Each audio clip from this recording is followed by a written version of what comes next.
Battle to the heavens की पिछले episode में हमने देखा था शिवयन को 1000 लेवल की टेक्निक लाइटनिंग इल्यूजरी बॉडी के बारे में पता चला था। पर इसके बाद वहां पर चेन युन और होंग तियानशाओ आ गए थे। वहां पर एक बहुत ही ज्यादा भयंकर वाली फाइट चली थी जिसमें शिवयन चेन युन को हरा दिया था और होंग तियानशाओ वहां से डर के भाग गया था। अब आगे एपिसोड स्टार्ट होती है और हम लोगों को उसी ब्लास्ट सीन को दिखाया जाता है, जिसके बाद हम लोगों को होंग तियानशाओ को दिखाया जाता है जो कि उस ब्लास्ट की आवाज को सुनकर रुकता है। दूसरे सोल्जर होंग तियानशाओ को कहते हैं क्या आप एल्डर को बचाने के लिए जा रहे हो, लेकिन तभी उनकी ओर अर्थ डीमन पपेट आने लगता है। ये देखकर वो सभी लोग डर से वहां से भागने लगते हैं, पर होंग तियानशाओ जाते जाते कहने लगता है ये जो तुमने विंड लाइटनिंग पवेलियन के एल्डर के साथ ऐसा करा है, फेंग ली इसके बाद तुम्हें जिंदा नहीं छोड़ेगा। अर्थ डीमन पपेट होंग तियानशाओ का पीछा कर रहा था। तभी शिवयन की आवाज आती है जिसको सुनकर पपेट रुक जाता है और शिवयन की ओर मुड़ जाता है। सीन यहाँ से शिफ्ट होता है और हम लोगों को हानसू और हानफे की ओर दिखाया जाता है। उनका ग्रैंडफादर शिवयन की ऐसे ताकत को देखकर अमेज्ड हो गया है। कह रहा है ये लड़का शिवयन हॉरिबली स्ट्रोंग है। फिर अपनी ग्रैंड डॉटर्स की ओर देखकर कहता है लगता है मुझे उस लड़की की मदद करने की जरूरत नहीं पड़ेगी, तुम्हारा दोस्त ऑलरेडी बहुत कैपेबल है। तभी उनके ऊपर से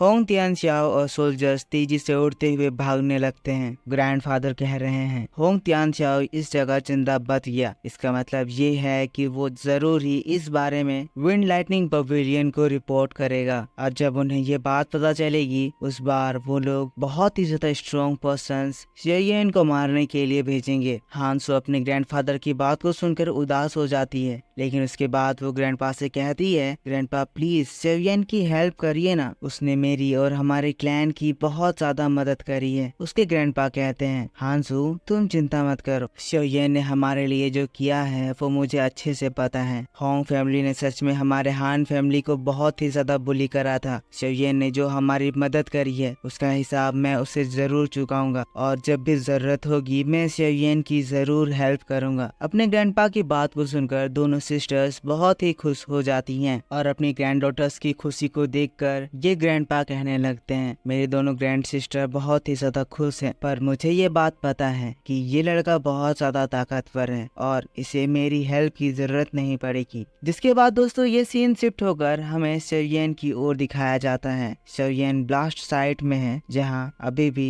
ब्लास्ट के बाद चेन युन की एनर्जी पूरी बिखरी हुई है। शिवयन स्माइल कर रहा है, ब्लास्ट साइट से दूर जा रहा है, हंसते हुए कहने लगता है चेन युन तुम्हारा ये ब्लास्ट बहुत ज्यादा स्ट्रॉन्ग था, तुमने अपने सेल्फ डिस्ट्रक्ट का यूज करके मुझे इसमें उड़ाने की कोशिश करी, पर तुम इतने ज्यादा तेज थे, इतने ज्यादा चालाक थे कि तुमने इस बीच अपने सोल की एक पार्ट को इस पेड़ के पीछे छुपा दिया। पर कितनी ज्यादा बुरी बात है कि मुझे इस बारे में पता चल गया। ये कहते हुए शिवयन अपने हाथों को बढ़ाता है, अपनी फ्लेम को बाहर निकालता है और फिर चेन युन जिस पेड़ के पीछे अपनी सोल को छुपाया था उसको अटैक करके डिस्ट्रॉय कर देता है। लेकिन इसके बाद चेन युन की सोल वहां से एस्केप करके भागने लगती है। वैसे ही हम शिवयन की एनर्जी देखते हैं जो कि हवा में ही चेन युन को ग्रैब कर लेता है। ये देखकर चेन युन हड़बड़ा जाता है, कहता है नहीं नहीं रुक जाओ शिवयन, शिवयन मुझे मत मारो, हम लोग अभी भी इस बात को सलटा सकते हैं। एक बार मेरी बात सुनो, मैं विंड लाइटनिंग पवेलियन का एल्डर हूँ, तुम उन्हें ऑफेंड नहीं करना चाहोगे। अगर तुमने मुझे मार दिया तो वो पूरी फोर्स के साथ तुम्हारे ऊपर अटैक करेंगे, पर अगर तुमने मुझे जाने दे दिया तो मैं ये बात यहीं पे रफा दफा कर दूंगा। लेकिन हम देखते हैं शिवयन उसकी कोई बात को ना सुनते हुए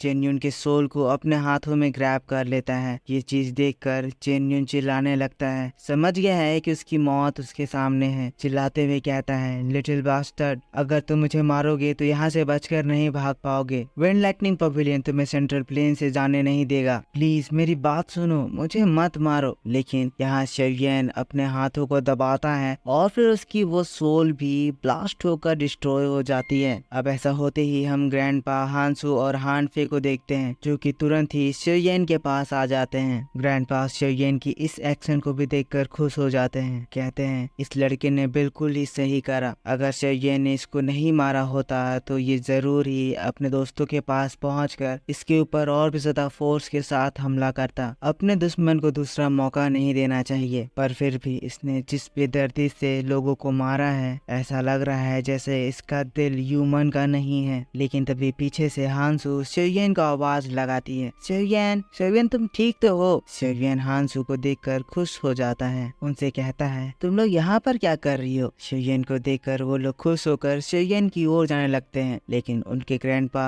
उन दोनों को ही रोकने लगते हैं। पर दोनों सिस्टर अपने ग्रैंडपा को पास करके शेयन के सामने आ जाते हैं। ये दोनों को शेयन पर पूरा भरोसा है और शेयन को सही सलामत देखकर ये लोग बहुत ही ज्यादा खुश हैं। दोस्तों हानफी शेयन को देखकर मुस्कुराते हुए कहती है, शेयन तुम वाकई में बहुत ज्यादा कमाल के थे। तुमने अकेले चेन यून को हरा दिया। तुम्हारी स्ट्रेंथ मोस्ट्रस है। शेयन भी हंसते हुए कहता है, सिस्टर आप मेरी कुछ ज्यादा ही तारीफ कर रहे हैं। लेकिन इसके बाद शेयन उनके ग्रैंडपा को देखता है। ग्रैंडपा शेयन को शक की निगाह से देख रहे हैं। शेयन उनसे कहता है, ग्रैंडपा आप लोगों को मुझसे कोई भी खतरा नहीं है। मिस हांसू मेरी जरूरत में मेरी बहुत ही ज्यादा मदद करी, मेरे लिए बहुत ही ज्यादा काइंड थी और उनका फेवर मैं कभी भी नहीं भूलूंगा। और मेरा ये नेचर नहीं है कि मैं किसी के काइंडनेस का मेरी हेट्रेड से जवाब दूं। जिसके बाद हांसू भी अपने ग्रैंडफादर को समझाती है कि शेयन कोई मर्डरर नहीं है, उसने इस वक्त जो भी किया मजबूरी में करा। ग्रैंडपा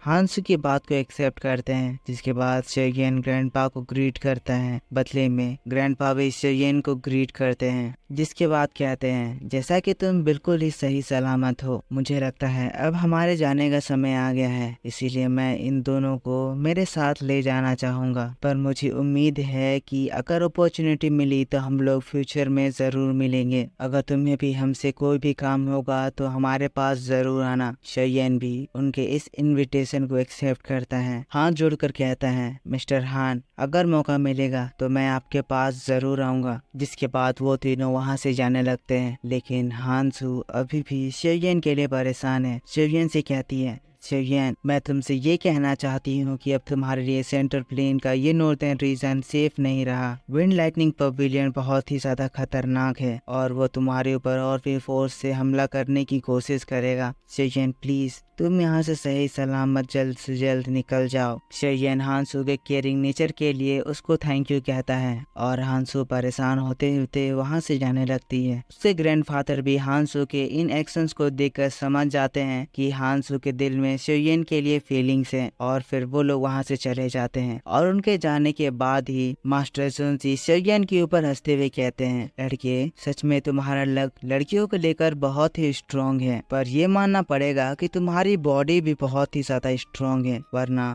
अगर तुम्हारी बॉडी कमजोर होती तो मेरी सोल पावर को इस एक्सटेंड तक यूज करते हुए तुम्हारी बॉडी ब्लास्ट कर सकती थी। जिसके बाद शेयन मास्टर जुनसी से कहता है, मास्टर आप चिंता ना करें, मैं अपने आप को और ज्यादा स्ट्रॉन्ग बनाऊंगा। मैं जल्द ही अपने माइटी हुआंग पिल को कंज्यूम करने वाला हूँ ताकि मैं और भी ज्यादा स्ट्रॉन्ग बन जाऊं, ताकि जल्द से जल्द मैं दाओ जोंग लेवल में ब्रेक थ्रू कर जाऊं। मास्टर जुनसी कहते हैं, बहुत खूब लड़के, चलो अब ये चीज करते हैं। शेयन अपने विंग्स को बाहर निकाल लेता है, उड़ने वाला होता है, लेकिन मास्टर उसे रोकते हैं। कहते हैं, पर लड़के भूलना मत, तुम्हें मेरे लिए मेरी बॉडी को रिफाइन भी करना है। शेयन हवा में उड़ता है, कहता है, मास्टर आप चिंता ना करें, मैंने आपसे प्रॉमिस करा है कि मैं आपके लिए अच्छी बॉडी रिफाइन करूंगा, तो मैं अपना प्रॉमिस जरूर निभाऊंगा। जिसके बाद ये सीन शिफ्ट हो जाता है और हम लोगों को विंड लाइटनिंग पवेलियन को दिखाया जाता है। अब इस टाइम तक दोस्तों चेन यून की मौत की खबर इन तक पहुंच गई है और इसीलिए यहाँ पर एक बहुत ही बड़ी मीटिंग बुलाई गई है। यहाँ पर इन लोगों का टॉप कमांडर सभी लोगों को बता रहा है, एल्डर यून की सोल थंडर टेबलेट टूट चुकी है। ये बात सुनकर बाकी के 3 एल्डर गुस्सा हो जाते हैं, शॉक्ड होकर कहते हैं, पर ऐसा कैसे हो सकता है, किसने नॉर्दर्न रीजन में रहकर विंड लाइटनिंग पवेलियन के एल्डर को मारने की हिम्मत करी है। दूसरा एल्डर कहता है, ये जरूरी स्वॉर्ड पवेलियन की करतूत होगी। फर्स्ट एल्डर कहता है, चेन यून होंगली के साथ तियान बाय सिटी की ओर जा रहा था, हमें नहीं पता ये किसने करा है, पर जिसने भी करा है हम उसे यहाँ से बचकर भागने नहीं दे सकते हैं। अपने तीनों एल्डर्स को कमांड देता है कि जाओ उसे कैप्चर करो, उसे मारना मत, कैप्चर करके उसे यहाँ पर लेके आओ। उसने जो हिम्मत करी है उसके बाद हमें उसे तड़पा तड़पा कर मारना होगा, उसके शरीर से हर एक हड्डी निकाल कर उसके आंखों के सामने उसे तोड़ तोड़ कर उसे खिलाना होगा, ताकि उसने जो किया है ऐसी हिम्मत फ्यूचर में और कोई भी ना कर पाए। उसकी बात को सुनकर तीनों एल्डर्स वहाँ से चले जाते हैं और शूट स्टार्ट होती है और हम लोगों को तियानबाई सिटी को दिखाया जाता है। ये मार्केट एरिया है, पर यहाँ एक ही जगह पर काफी ज्यादा भीड़ इकट्ठा हो गई है। यहाँ एक बंदा बहुत सारे लोगों को बता रहा है, तुम्हारे सामने जिस बच्चे की तुम तस्वीर देख रहे हो, तुम उसे मामूली बच्चा नहीं समझ सकते हो। मैंने उसे अपनी आंखों से देखा है, कैसे इसके हाथों से नाइफ निकाल कर विंड पवेलियन के लोगों को काट रही थी। उसका गुस्सा जैसे तूफान की तरह था। ये लड़का एक राक्षस है जो कि भूख लगने पर लोगों को मार डालता है। वेल, ये बंदा अपने दोस्तों के सामने फेंक रहा है, पर जो भी हो यहाँ पर इसके दोस्त इसकी बात को सुनकर इम्प्रेस हो रहे हैं, कह रहे हैं इम्पॉसिबल, इस लड़के ने चेन यून को मार डाला। चेन यून तो विंड पवेलियन का एल्डर था। इसकी शक्ल देखकर तो लग रहा है जैसे ये एक मामूली बच्चा है, देखकर लग रहा है जैसे ये अपने अर्ली 20s में होगा, पर इसके बावजूद भी इतना ज्यादा ताकतवर एक एल्डर जो कि विंड पवेलियन का था, जो कि इतना ज्यादा ताकतवर था, उसको मार दिया। मुझे इस पोस्टर पर विश्वास नहीं हो रहा है, क्या ऐसा सच में पॉसिबल हो सकता है? सभी लोग आपस में बात कर रहे हैं कि क्या हुआ होगा, लेकिन तभी हम शेरियन को देखते हैं जो कि उसी सिटी में अपना भेष बदल कर आ गया है। शेरियन जब उन लोगों के पास से गुजरता है, उन लोगों की बातों को सुनता है। अब उनकी बातों को सुनकर शेरियन दीवार पर देखता है। दीवार पर शेरियन का ही पोस्टर लगा हुआ था, जिसके ऊपर एक बहुत ही बड़ा इनाम लिखा हुआ था। ये लोग बात कर रहे हैं, ये लड़का तियानबाई सिटी से तो नहीं लग रहा है, ना ही ये सेंट्रल प्लेन का है। आखिर ये लड़का आया कहाँ से होगा? अचानक आके यहाँ पर इविल जैसे तबाही मचाई, एल्डर को मार डाला। इसके तरीके कितने ज्यादा क्रूवल हैं, पर फिर भी इसने जो करतूत करा है, इसके बाद विंड लाइटनिंग पवेलियन से बचकर भागना इसके लिए बहुत ही ज्यादा मुश्किल होने वाला है। शेरियन जिसके बाद आगे बढ़ने लगता है, लेकिन उसमें से दूसरा आदमी कहता है, क्या ये बात सच है? तुमने भी सुना है क्या? तियानबाई सिटी में विंड लाइटनिंग पवेलियन के लोग आकर हान फैमिली को अरेस्ट कर लिए हैं। हान फैमिली का नाम सुनते ही शेरियन रुक जाता है। दूसरा आदमी कहता है, हाँ हाँ, तुम सच कह रहे हो। पूरा का पूरा विंड लाइटनिंग पवेलियन अपने पावरफुल फोर्सेस के साथ उन लोगों को घेर लिया है। वो उन लोगों को टॉर्चर कर रहा है, कह रहा है अगर तुमने उस शेरियन को उनके हवाले नहीं करा तो वो लोग पूरे की पूरे हान फैमिली को खत्म कर देंगे। शेरियन ये बात को सुनकर गुस्सा आ जाता है। लोग कह रहे हैं, पर वो शेरियन इतना ज्यादा बेवकूफ तो नहीं लगता है जो ये बात जानकर कि विंड लाइटनिंग पवेलियन के लोग हान फैमिली को घेर लिए हैं और उनकी तलाश कर रहे हैं, वो वहाँ पर बिल्कुल भी नहीं जाएगा। लेकिन हम शेरियन को देखते हैं जो कि वापस रिटर्न हो जाता है। अब शेरियन के ऐसे मूव्स को देखकर मास्टर जोन्सी कहने लगते हैं, शेरियन ये तुम क्या कर रहे हो? क्या तुम सच में उस हान फैमिली के पास जाने का प्लानिंग कर रहे हो? तुम्हें इस बात का अंदाजा तो होगा कि वहाँ पर बहुत ही स्ट्रॉन्ग लोग आए होंगे। शेरियन जोन्सी से कहता है, मास्टर, हान फैमिली जो अभी चीज देख रही है वो सब कुछ मेरे वजह से हुआ है, और ऐसे में मैं उनको छोड़कर नहीं जा सकता हूँ, ना ही मैं ऐसे ही हाथ पे हाथ धरे बैठकर उनको इस तरह से देख सकता हूँ। लेकिन शेरियन की बात को सुनकर जोन्सी हंसने लगते हैं, कहते हैं, लड़के तुमने बात तो सही करी, पर फिर भी तुम्हें नहीं लगता वहाँ के लोग तुम्हारी औकात से ज्यादा क्यों होंगे? पर बच्चे तुम चिंता मत करो, मैं हूँ ना, मेरे रहते हुए तुम्हारा कोई कुछ भी नहीं बिगाड़ सकता है। जोन्सी की बात को सुनकर शेरियन थोड़ा सा रिलैक्स्ड होता है, कहता है, मास्टर जोन्सी आपका बहुत बहुत शुक्रिया। जिसके बाद अपने विंग्स बाहर निकालता है और बहुत ही ज्यादा तेजी से आसमान में उड़ जाता है। शेरियन के इस स्ट्रॉन्ग बूम को सुनकर वहाँ खड़े लोग पीछे मुड़ते हैं। वो लड़का देखकर पहचान जाता है कि ये तो वही लड़का है जिसकी पोस्टर इस दीवार पर लगी हुई है। सेम बात अपने दोस्तों को बताता है और शेरियन को ऐसे उड़ता हुआ देखकर वो लोग हैरान रह जाते हैं। मतलब कि ये सारी बातें सच थी, वो लड़का सच में है और उसने एक दाओ जोंग को मार दिया है। सीन यहाँ से शिफ्ट हो जाता है और हम लोगों को हान फैमिली को दिखाया जाता है, पर हम देखते हैं यहाँ पर हान फैमिली के सभी लोगों को, उनके घरों को विंड लाइटनिंग पवेलियन के बहुत सारे सोल्जर्स घेर लिए हैं। यहाँ पर बहुत बड़ी फोर्स आई हुई है। हान फे और हानसो दोनों ही बहुत परेशान हैं। हानसो हान फे से कहती है, सिस्टर क्या आपको लगता है कि शिवयेन यहाँ पर आएगा? हान फे कहती है, शायद, लेकिन हानसो यहाँ खुद भी नहीं चाहती कि शिवयेन यहाँ आए। कहने लगती है काश वो यहाँ ना ही आए, पर वो ये भी जानती है कि ये विंड लाइटनिंग पवेलियन बहुत ज्यादा स्ट्रॉन्ग है और शिवयेन की मदद के बिना वो लोग इन लोगों से नहीं बच पाएंगे। हानसो कहने लगती है विंड लाइटनिंग पवेलियन बहुत ज्यादा स्ट्रॉन्ग है। हान फे तब कहती है, हानसो अगर शिवयेन नहीं आया तो क्या तुम्हें इस बात से बुरा लगेगा? हानसो कहती है, सिस्टर मैं भी नहीं चाहती कि शिवयेन यहाँ पर आए और हमारे वजह से प्रॉब्लम में पड़ जाए, लेकिन यहाँ पर दोस्तों हमें विंड लाइटनिंग पवेलियन के दो बदमाश लोगों को दिखाया जाता है। यहाँ ये लोग आपस में बात कर रहे हैं। लगता है वो शिवयेन लड़का बहुत ही ज्यादा डरपोक है। इतने दिन बीत गए पर अभी भी वो यहाँ पर नहीं आया है। हमारे पीछे तो ये ब्यूटीज को देख रहे हो, अगर मैं होता तो इन दोनों ब्यूटीज की वजह से आग पानी सबसे लड़ जाता, वो भी बिना हेजिटेशन। कैसे वो डरपोक इन लोगों को ऐसे अकेला छोड़ सकता है? ये लोग हंस रहे हैं। जिसके बाद दूसरा बंदा कहता है, मैंने सुना है कि जो दो ब्यूटीज है वो हान फैमिली में एक घर पे अकेले रहते हैं। कैसा होगा अगर हम दोनों दोस्त रात को जाएं और फिर ये लोग ये सारी बात बेशर्मों की तरह जोर जोर से बोल रहे हैं। पीछे हानसू और हान फे के अंकल उनकी ये बात सुनकर गुस्सा आ जाते हैं। चिल्लाकर कहते हैं, तुम लोग कितने ज्यादा सेमलेस हो, तुम्हारी हान फैमिली से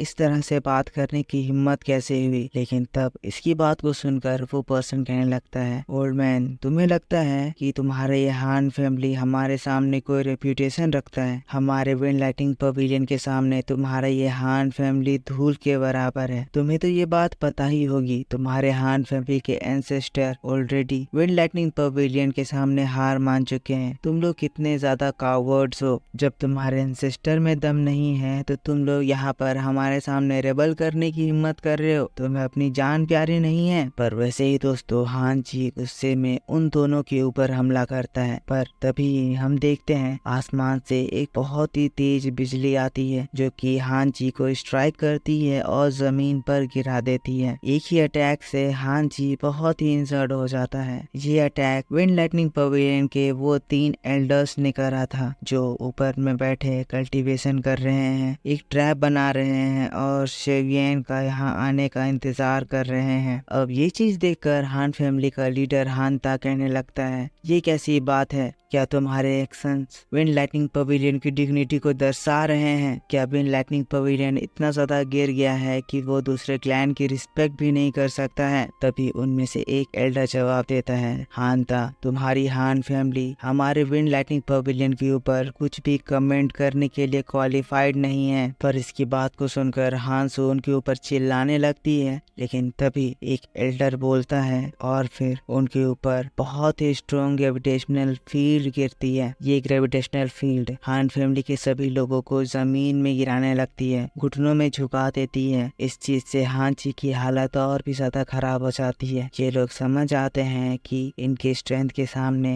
ये इन लोगों से कुछ भी नहीं कह सकते हैं। हानसू को बहुत ही ज्यादा गुस्सा आ रहा है पर वो और कोई भी वर्ड्स अपने मुंह से नहीं निकालती है, अपने आप को कंट्रोल कर लेती है, पीछे हट जाती है। अगर वो और कुछ भी बोलेगी तो इसका अंजाम उसके पूरे फैमिली को चुकाना होगा। तभी थोड़ी देर में इस जगह पर बारिश भी होने लगती है। यहाँ का माहौल बहुत ही ज्यादा सैड हो गया है। हान फैमिली बहुत ही ज्यादा दुख में है। हान फे हानसू को समझा रही है कि वो लोग कुछ भी नहीं कर सकते हैं। हानसू बारिश में भीग रही है। हान फे उसको अंदर आने को बोल रही है पर हानसू अंदर आने को तैयार नहीं है। सिर झुका है, वो आगे देख रही है जिसके ऊपर वही दोनों बदमाश सोल्जर हंस रहे हैं। हानसू रो रही है, शिवयेन को याद कर रही है, जिसके बाद वो वहां से हार मानकर पीछे हटने लगती है। पर तभी दोस्तों अरीना में जोरदार बिजली गिरती है। ये वही जगह है जहाँ पर शिवयेन हान जी से बैटल लड़ा था। इस धमाके की आवाज से सभी एल्डर्स अलर्ट हो जाते हैं। हानसू जल्दी से पीछे मुड़कर देखती है तो हमें हमारा हीरो शिवयेन दिखाई देता है। शिवयेन की शरीर में बिजली दौड़ रही है, हाथों में रूलर स्वॉर्ड। शिवयेन इन लोगों को मारने के लिए हान फैमिली का बदला लेने के लिए तैयार है। जैसे ही ये लोग शिवयेन शेयन को रिकॉग्नाइज करते हैं सभी लोग शेयन को देखने के लिए आगे आ जाते हैं। हांसो शेयन को देखकर बहुत खुश है। ऊपर बैठे हवा में एल्डर्स शेयन को देख रहे हैं पर अभी वो शांत है। लेकिन इस वक्त विंड लाइटनिंग पवेलियन के बाकी के सोल्जर्स शेयन को देखकर कहने लगते हैं, तो शेयन तुम यहाँ पर आ ही गए। तुरंत ही सभी सोल्जर्स शेयन को चारों ओर से ही घेर लेते हैं। शेयन कहने लगता है विंड लाइटनिंग पवेलियन अपने सिंपल थिंग्स करना कभी भी बंद नहीं करेगा। इतनी ज्यादा घटिया हरकत सिर्फ मुझे पकड़ने के लिए। लेकिन यहाँ दूसरे सोल्जर्स शेयन को कहने लगते हैं, लड़के तुम्हें जिगरा तो है, तुम तो वाकई में यहाँ आ गए, पर बहुत बुरी बात है तुम यहाँ से जिंदा बचकर नहीं जा पाओगे। जिसके बाद एक ही साथ सभी सोल्जर्स शेयन के ऊपर हमला करते हैं और तब हम शेयन का स्टाइल देखते हैं। अपनी तलवार को वो उछालता है, अपने पैरों से एक लात मारता है और फिर उसका रूलर स्वॉर्ड सभी सोल्जर्स को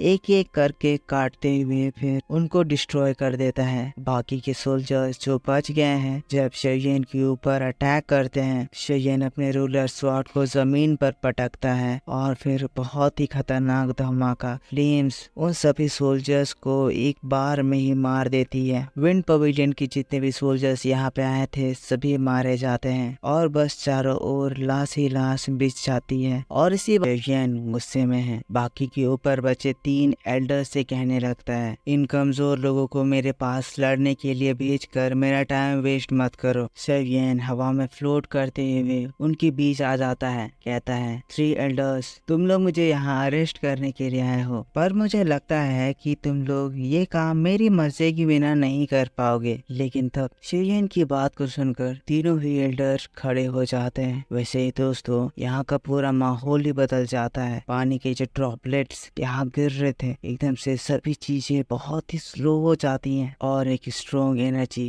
शेयन को घेरने लगती है। एक एल्डर बाकी के 2 एल्डर्स से कहता है, मैं जो कहूँगा वो आप फॉलो करें, हम लोग मिलकर इस लड़के को पकड़ेंगे। इनकी बातों को सुनकर शेयन हंसने लगता है, कहता है बहुत बहुत थैंक यू, आप लोग मेरे बारे में ऐसा सोचते हो कि आप तीनों दाओजोंग्स अकेले अकेले मुझसे फाइट नहीं कर पाओगे। देखो ना विंड लाइटनिंग पवेलियन मेरे से जूनियर को अरेस्ट करने के लिए दाओजोंग लेवल के एल्डर्स को भेजा है। क्या तुम लोगों को अपनी दाओजोंग एबिलिटी पर इतना भी विश्वास नहीं है? लेकिन तब ये कैफल एल्डर कहने लगता है, लड़के तुम्हारी ताकत और तुम्हारे बारे में जानकर हमें इतना तो पता चल गया है कि तुम एक मीडियोकर पर्सन नहीं हो। जैसे तुम्हारी लेवल है उस लेवल से तुम ज्यादा ताकतवर हो। तुमने हमारे एल्डर जो कि दाओजोंग 4 स्टार में था उसे मार दिया। शेयन कहता है वो मेरी गलती नहीं थी, उसने मुझे उकसाया था इसीलिए मुझे उसे मार नहीं पड़ा। लेकिन तब दूसरा एल्डर कहता है, हम इस लड़के से बात ही क्यों कर रहे हैं, हमें जल्दी से इसके हाथ पैर तोड़कर इसे पकड़ना है। पहले हम लोग इसकी हालत को बुरा बना देंगे, तब इसके साथ हम लोग टॉर्चर करते हुए बात करेंगे। इसकी फाइटिंग स्पिरिट को छीनकर इसको हमेशा हमेशा के लिए विंड लाइटनिंग पवेलियन के कारागार में डाल देंगे। इसमें बहुत ज्यादा घमंड है, फिर देखेंगे ये अपना कितना ज्यादा घमंड दिखाता है। लेकिन इसकी बात को सुनकर शेयन हंस देता है, कहता है मेरी फाइटिंग स्पिरिट को डिस्ट्रॉय करना चाहते हो, जरा मुझे दिखाओ तुम में वो क्वालिफिकेशन है भी या नहीं। ये कहते हुए शेयन अपने हाथों को बढ़ाता है, हवा में रिपर क्रिएट करता है और फिर उसके स्टोरेज रिंग से वैसे ही शेयन का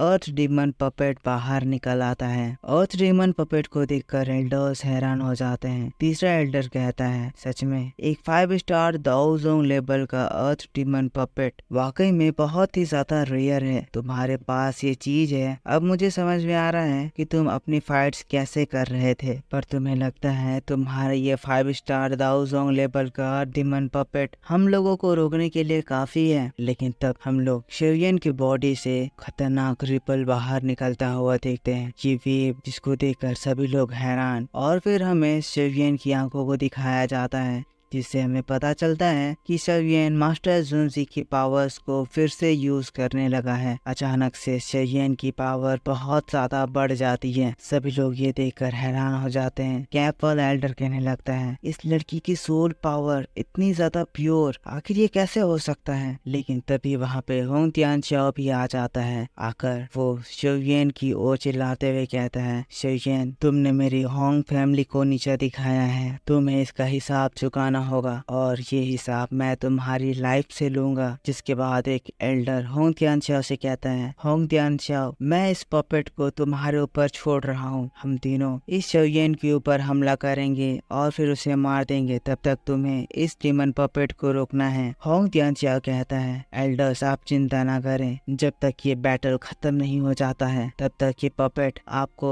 किसी भी तरह से इंटरफेयर नहीं करेगा। कहते हुए वो तुरंत ही अपनी तलवार को बाहर निकालता है और अर्थ डीमन पपेट के ऊपर अटैक कर देता है। और डीमन पपेट भी शोयेन का इशारा पाते ही होंग तियानशाओ के ऊपर हमला स्टार्ट कर देता है। खतरनाक फाइट स्टार्ट हो जाती है, स्काई ब्रेकिंग बैटल हो रही है। लेकिन इस बीच तीनों एल्डर्स की नजर शोयेन के ऊपर है। कैप वाला एल्डर बाकी के एल्डर से कहता है, पीछे ना हटो, इस लड़के के ऊपर हमला करो, हमें इसको आज अपने सीनियर्स की रिस्पेक्ट करना सिखाना है। इसी के साथ साथ ये तीनों ही अपना 9 हेवेंस थंडर फॉर्मेशन एक्टिवेट करते हैं। ये विंड लाइटनिंग पवेलियन का एक सीक्रेट टेक्निक है। विंड लाइटनिंग पवेलियन के बाकी के बच्चे सोल्जर्स यहाँ बैठ जाते हैं और अपनी एनर्जी उस फॉर्मेशन के अंदर डालने लगते हैं। आसमान में बहुत ही बड़ा सा फॉर्मेशन बनता है जो कि बहुत ज्यादा पावरफुल था। ये फॉर्मेशन इस पूरी जगह को पहले एक बैरियर से घेर लेता है। बैरियर इतना ज्यादा स्ट्रॉन्ग कि जो भी इसके एंड से टकराएगा वो इस थंडर से जल के राख हो जाएगा। साथ साथ इस फॉर्मेशन के जरिए तीनों ही एल्डर्स इस फॉर्मेशन से पावर लेने लगते हैं और अपने पावर को एम्पलीफाई कर लेते हैं। ये एल्डर्स बहुत ही ज्यादा गुस्से में हैं, कह रहे हैं, शोयेन अभी के अभी सरेंडर कर लो, चाहे तुम्हारी क्वालिफिकेशंस कितनी भी ज्यादा हो, तुम्हारे अंदर कितनी भी पावर हो, अब तुम हम तीनों से नहीं जीत सकते हो। लेकिन शोयेन भी बहुत ज्यादा जिद्दी है, एटीट्यूड में जवाब देता है, जब तक ये हान फैमिली को फ्रीडम नहीं मिल जाता है तब तक मैं तुम्हारा पीछा नहीं छोड़ूंगा। तब एक एल्डर कहता है, हान फैमिली को जो हमें अरेस्ट करना पड़ा है ये विंड लाइटनिंग पवेलियन का स्टाइल नहीं है, पर इन्होंने एक आउटसाइडर की मदद करी, इसकी वजह से इनको इसका हर जाना भुगतना ही पड़ेगा। पर इसकी बात को सुनकर शोयेन अपने तलवार को लेकर रेडी हो जाता है और इसी के साथ एक एल्डर शोयेन को मारने के लिए उसके ऊपर टूट पड़ता है। पहला अटैक जिसको शोयेन अपने रूलर स्वॉर्ड से ब्लॉक करता है। स्ट्रॉन्ग लाइटनिंग एनर्जी शोयेन के ऊपर प्रेशर बना रही है। लाइटनिंग एनर्जी इतनी ज्यादा स्ट्रॉन्ग की इसके टच से ही ये पहाड़ टूट रहे हैं। एल्डर शोयेन के ऊपर अपना एक मुक्का मारता है। शोयेन उस मुक्के से जमीन पर आ जाता है, लेकिन इसी के साथ तुरंत ही शोयेन अपने पावर को इकट्ठा करते हुए रूलर स्वॉर्ड को लेकर उस एल्डर के ऊपर दमदार अटैक करना स्टार्ट कर देता है। ये अटैक शोयेन मास्टर जुनसी की पावर को यूज करते हुए कर रहा है, इसीलिए शोयेन के ये अटैक्स बहुत ही ज्यादा खतरनाक हैं। शोयेन दाओवांग लेवल पर होने के बावजूद भी दाओजोंग लेवल जैसी बैटल लड़ रहा है, जिसके टकराने से आसमान ब्रेक हो रहे हैं। शोयेन यहाँ एक एल्डर पर कंसंट्रेट कर रहा है तो दूसरा एल्डर दूसरी ओर से शोयेन के ऊपर हमला कर देता है। शोयेन उसके अटैक को रोकता है तो तीसरा एल्डर तीसरी ओर से हमला करता है। ये लोगों के अटैक बहुत ही ज्यादा लीथल है। शोयेन इनके अटैक से हिट होना अफोर्ड नहीं कर सकता है। तीसरे अटैक से शोयेन बाल बाल बचता है, पर वैसा ही चौथा अटैक आ जाता है, स्काई थंडर स्वॉर्ड अटैक। उसी के साथ ही शोयेन के ऊपर इन थंडर स्वॉर्ड की बरसात होने लगती है। शोयेन तेजी से वहां से बचकर भागने लगता है, पर ये सारे ही अटैक बहुत ही ज्यादा तेज हैं, स्ट्रॉन्ग हैं। शोयेन बिजली की तेजी से भाग रहा है, 3000 लाइटनिंग टेक्निक का ही इस्तेमाल कर रहा है। ये एल्डर्स शोयेन के ऊपर खतरनाक हमला कर रहे हैं, जिससे शोयेन बाल बाल बच रहा है और इस तरह से शोयेन ज्यादा देर तक इनसे नहीं निपट पाएगा। शोयेन को इनसे लड़ने के लिए कोई उपाय सोचना होगा, इन्हें जल्दी मारना होगा, वरना शोयेन मास्टर जुनसी की पावर से एग्जॉस्ट कर जाएगा। शोयेन एक एल्डर को अपनी तलवार से मारकर जमीन में पटक देता है, पर ये चीज देखकर दो एल्डर्स अपने अटैक को कोऑर्डिनेट करने लगते हैं। दोनों एल्डर्स एक लाइटनिंग स्वॉर्ड अटैक और एक थंडर स्पाइरल अटैक से शोयेन के ऊपर हमला कर देता है। पूरा का पूरा आसमान इन अटैक से भर गया है। शोयेन के पास इनसे बचने का कोई भी रास्ता नहीं बचा है। शोयेन सोच रहा है कि वो आगे क्या करेगा। तीसरा एल्डर भी शोयेन के अटैक से रिकवर करके खड़ा हो गया है और वो नीचे शोयेन का इंतजार कर रहा है, लेकिन शोयेन फिर अपने 3000 लाइटनिंग टेक्निक का इस्तेमाल करता है। उसकी बॉडी बिजली से चमकने लगती है और इसी बात के साथ बैटल टू द हेवेंस का ये एपिसोड खत्म हो जाता है।